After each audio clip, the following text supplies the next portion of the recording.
Candy, candy. Hey, hey, hey, hey, hey, hey, hey. Candy. Bismillahirrahmanirrahim. Assalamualaikum warahmatullahi wabarakatuh. Perkenalkan, nama saya Dwi Utami, NIM E 2019-2020. Saya dari Ekonomi Syariah 2, Fakultas Ekonomi dan Bisnis Islam IAIN Jember. Baik, langsung saja. Di dalam video ini saya akan menjelaskan tentang teori dan analisis produksi.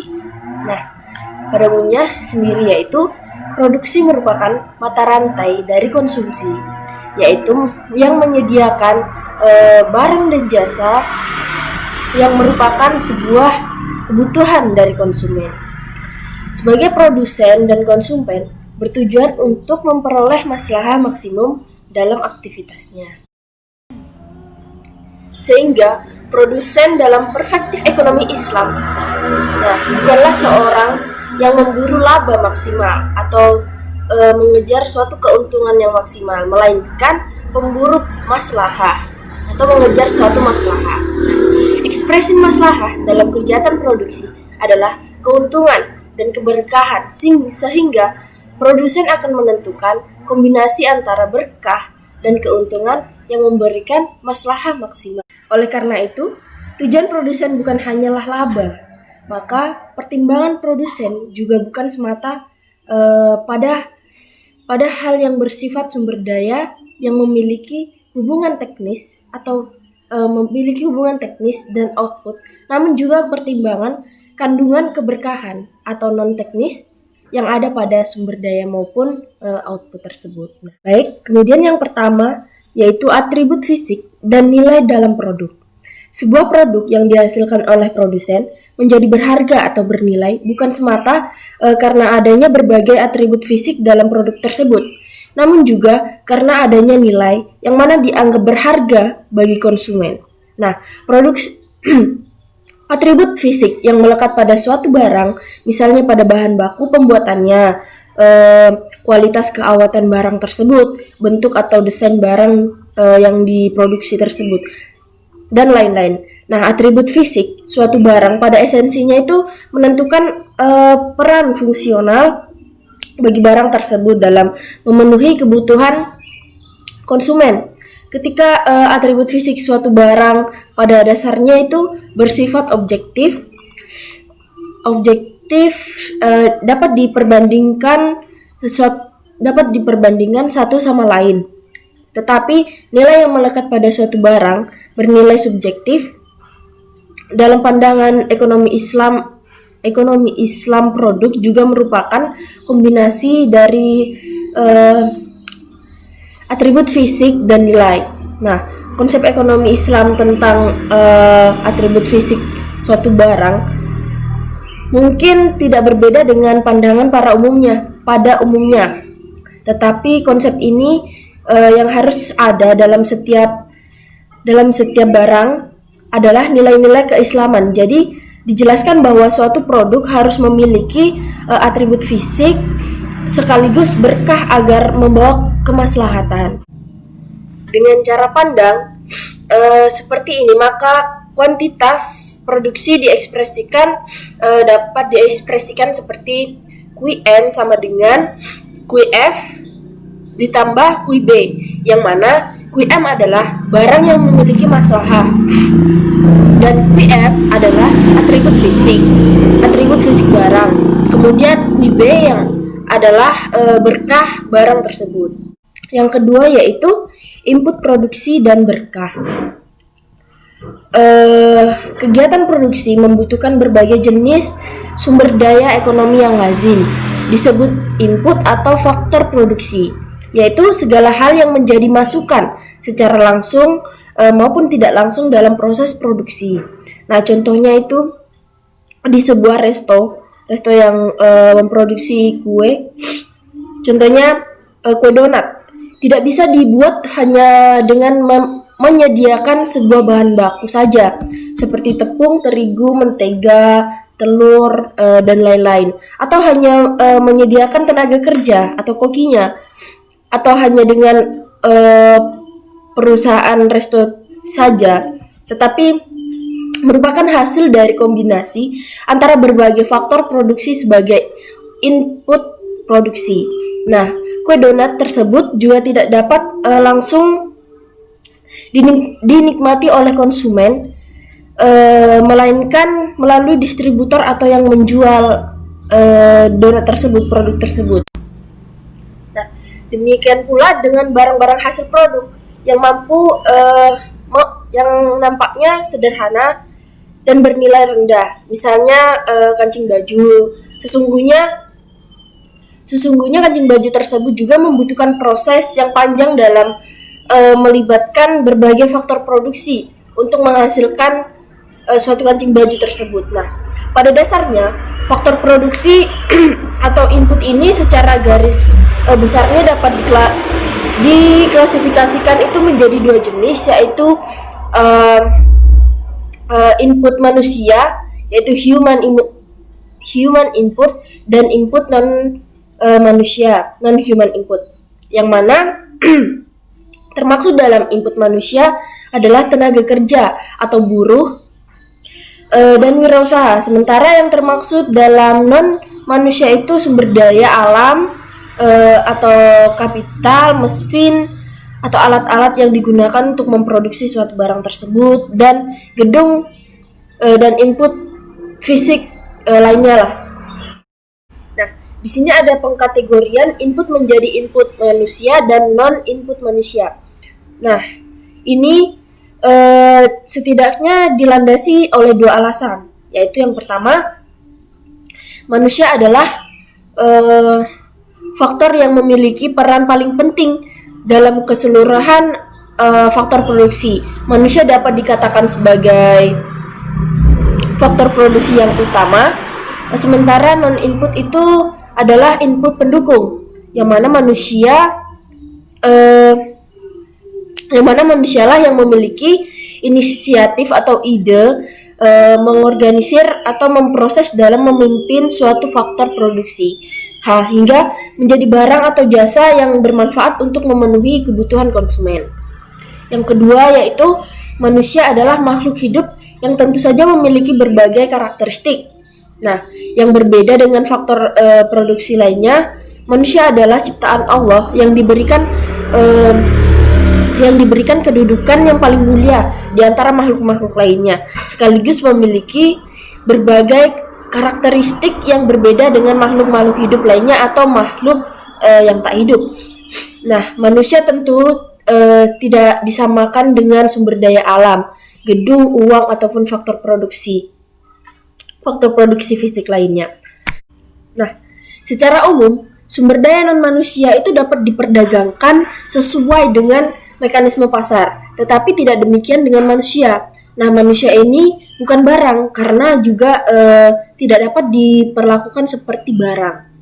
Nah, berikutnya yang ketiga, yaitu kemuliaan harkat manusia sebagai karakter produk, yang mana karakter produk yang penting dalam perspektif ekonomi Islam adalah perhatian terhadap kemuliaan harkat kemanusiaan, yang mengatakan kualitas dan derajat hidup serta kualitas kemanusiaan dari manusia. Kemuliaan harkat manusia harus dapat diperhatikan besar dan utama dalam keseluruhan aktivitas produk. Dan segala aktivitas yang bertentangan dengan pemuliaan harkat karakter manusia dapat dikatakan bertentangan dengan ajaran Islam. Nah, contohnya dalam memandang kedudukan manusia, khususnya tenaga kerja, dengan kapital. Dalam pandang konvensional, tenaga kerja dan kapital itu memiliki kedudukan yang setara, di mana keduanya adalah substitusi sempurna. Nah, penggunaan tenaga kerja sebagai penggunaan modal dapat sepenuhnya saling menggantikan berdasarkan pertimbangan efisiensi dan produktivitasnya. Substansi antara manusia dan tenaga kerja dengan kapital pada dasarnya dapat dibagi menjadi dua jenis, yaitu yang pertama substitusi yang bersifat alamiah, yang kedua yaitu substitusi yang dipaksakan, yaitu Yang keempat, eksplorasi dan pembentukan konsep produksi. Nah, konsep ini dilandaskan pada nilai-nilai Islam yang kemudian dirumuskan menjadi suatu konsep produksi, yaitu yang pertama, eksplorasi nilai dan prinsip Islam. Dalam produksi, semangat produksi untuk menghasilkan maslahah maksimum perlu dituntun dengan nilai dan prinsip ekonomi Islam, yang mana nilai dan prinsip pokok dalam produksi adalah amanah, prinsip kerja, dan profesional. Yang pertama yaitu amanah untuk mewujudkan maslahah maksimum. Nah, amanah sendiri di sini adalah salah satu nilai penting Islam yang diturunkan dari nilai dasar khilafah yang harus dijunjung tinggi. Kemudian, pengertian amanah dalam konteks ini sendiri yaitu penggunaan sumber daya ekonomi yang menciptakan tujuan hidup manusia yang biasa disebut dengan falah. Kemudian sumber daya yang ada di alam semesta ini oleh Allah diamanahkan kepada manusia agar manusia tidak diperoleh untuk mengeksplorasi dan memperolehnya dengan cara yang tidak benar. Nah, kemudian yang kedua yaitu profesionalisme. Yang mana profesionalisme ini setiap muslim dituntun untuk menjadi pelaku produksi yang profesional, yaitu memiliki profesionalitas dan kompetensi di bidangnya. Nah, segala sesuatu urusan harus dikerjakan dengan baik, karena setiap urusan harus diserahkan kepada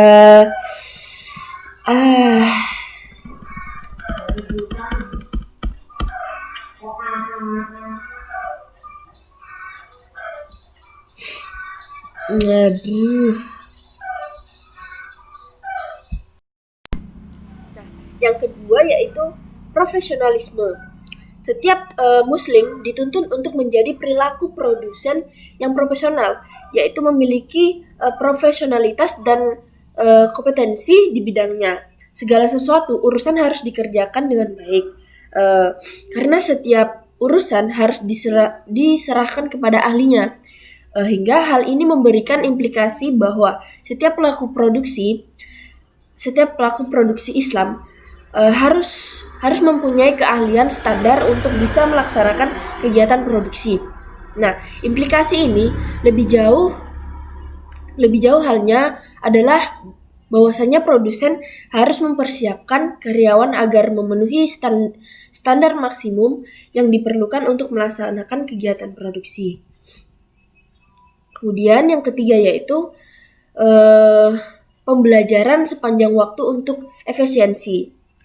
Nah, meskipun setiap tenaga kerja sudah memenuhi standar minimum dalam melaksanakan produksi, namun ia harus selalu belajar terus untuk meningkatkan kemampuan dalam hal-hal yang terkait dengan produksi. Nah, pembelajaran ini merupakan amanat sepanjang hidup dari ajaran Islam.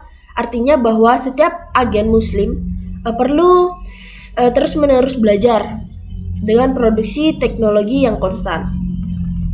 Nah, berdasarkan semua pembahasan di atas, maka konsep produksi yang sesuai dengan nilai Islam adalah konsep yang menganggap bahwa teknologi produksi adalah sudah given atau konstan, dalam arti bahwa teknologi yang digunakan adalah teknologi yang memanfaatkan sumber daya manusia sedemikian rupa sehingga manusia tersebut mampu meningkatkan harkat kemanusiaannya. Nah, setelah itu sebagai implikasi dari nilai amanah, maka kegiatan produksi harus menggunakan input setempat atau lokality yang melimpah. Nah, contoh lainnya adalah ketika seorang agen melihat banyak tenaga kerja yang melimpah di suatu daerah, maka dia akan berpikir bagaimana cara untuk memanfaatkan tenaga kerja tersebut. Nah, agar mereka bisa memperoleh pendapatan yang layak untuk mempertahankan hidup dan kehidupan sebagai makhluk Allah yang tertinggi. Kemudian ada banyak alternatif yang bisa dipilih dari pertanian, perkebunan, dan perindustrian, perdagangan, dan jasa-jasa lainnya. Begitu juga ketiga agen ekonomi Islam memiliki banyak insan yang mempunyai kualitas tinggi dan menguasai teknologi, maka dia akan berpikir bagaimana cara memanfaatkan faktor produksi yang merupakan skill tersebut. Nah, ada beberapa pilihan produk yang bisa dihasilkan oleh faktor produksi tersebut, yaitu melalui produk-produk berteknologi rendah sampai dengan produk yang berteknologi tinggi. Baik, kemudian saya akan menjelaskan tentang kombinasi maksimum, yang mana saya tadi telah menjelaskan hal-hal yang perlu saya sampaikan. Nah, pada saat ini kita sampai pada masalah utama, yaitu menggambarkan bagaimana proses produsen muslim dalam mencapai maslahah yang maksimum. Nah, melalui kegiatan produksi yang mereka lakukan. Yaitu tujuan dari produsen yang ingin memaksimumkan maslahah bisa diekspresikan seperti M sama dengan F dalam kurung X dikali Y. Nah, dalam fungsi ini ditunjukkan bahwa maslahah yang diperoleh oleh produsen bersumber dari barang X dan barang Y yang dihasilkannya. Nah, perlu dilihat di sini bahwa fungsi maslahah ini sama dengan fungsi maslahah yang terdapat pada teori konsumen. Hanya saja dalam kasus sekarang ini terma-terma X dan Y menunjukkan jumlah barang yang diproduksi, bukanlah jumlah barang yang dikonsumsi. Nah, dengan demikian presentasi geometris dari fungsi maslahah ini sama dengan yang ada dalam teori konsumen, yaitu menunjukkan oleh kurva maslahah, yaitu kurva yang menunjukkan kombinasi barang X dan Y yang memberikan tingkat maslahah yang sama. Nah, yang ketujuh yaitu produksi dengan modal tetap. Nah, di sini sudah saya jelaskan dengan argumen mengenai mengapa Islam tidak memperkenalkan substitusi yang